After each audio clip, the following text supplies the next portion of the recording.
It is time to read Chapter 5 of Pirates at Noon, and I hope you've been enjoying every chapter so far. If you have not got a chance, you can go ahead and go back to the other videos and watch chapters 1 through 4, and we're going to go ahead and get started on Chapter 5 today. Chapter 5 is called The Kid's Treasure. And when we left off, the pirate was very angry because he was not finding the treasure that he wanted. He was finding lots of books, and then they finally found some gold coins, I believe, and so he was kind of excited about that. In Chapter 5, again, it's called The Kid's Treasure, and here's how it starts. Jack and Annie watched in horror. Show me what that would look like. What emotion is that? The gold-greedy pirates seemed to have lost their minds.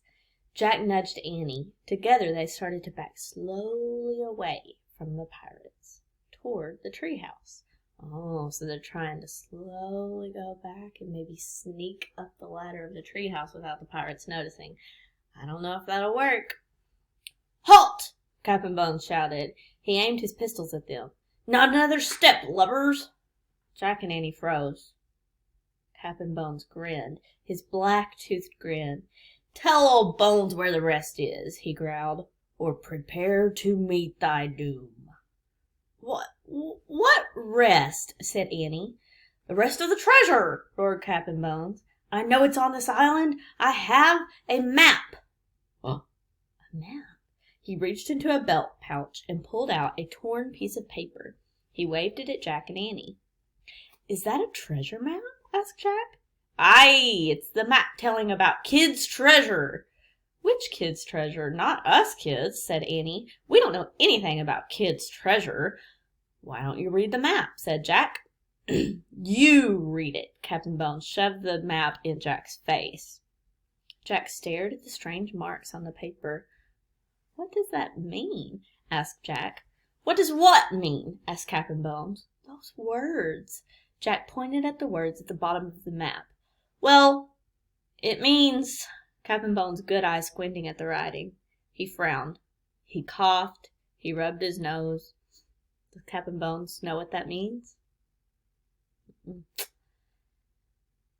"Ah, leave him alone," Pinky growled at Jack. "You know he can't read," said Stinky. "Ah, be quiet!" Captain Bones roared at his men. "Jack and I can read," Annie piped up. "Shh," said Jack. Once again, Annie's getting them right in the middle of everything that's happening. "Captain, make 'em read the map," said Stinky. Captain Bones gave Jack and Annie a dark look. "Read it," he growled. "Then will you let us go?" said Jack. The pirate squinted his good eye.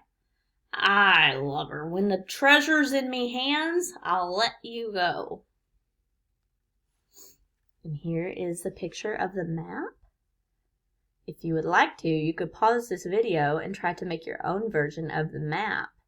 Maybe you can figure out what it means down at the bottom. At the bottom it has these words. Let's see if you can see the words. I know they're backwards, and what it says is, "The gold doth lie beneath the whale's eye." What do you think that clue might mean?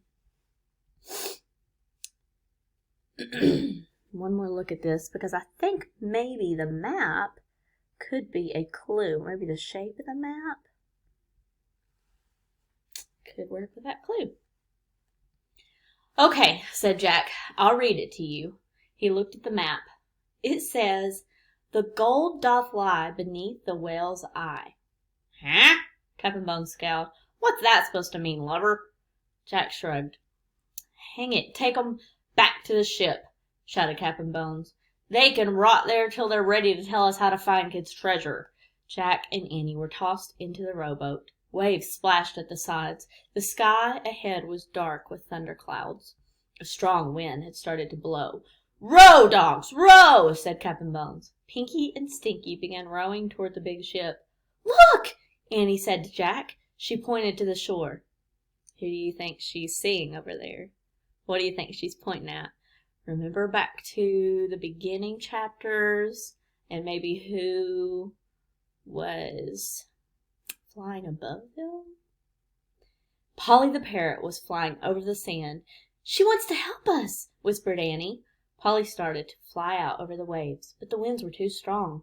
She turned back around and flew to the island. Okay, that is the end of chapter 5, but I think we just found a very big clue. I bet you heard it too. Right there when it said, "She wants to help us," whispered Annie. I don't know about you, but I got an idea that maybe I can predict who I think this parrot might be representing. If you've read the other treehouse books with us, you know that they usually have a helper, and who is it?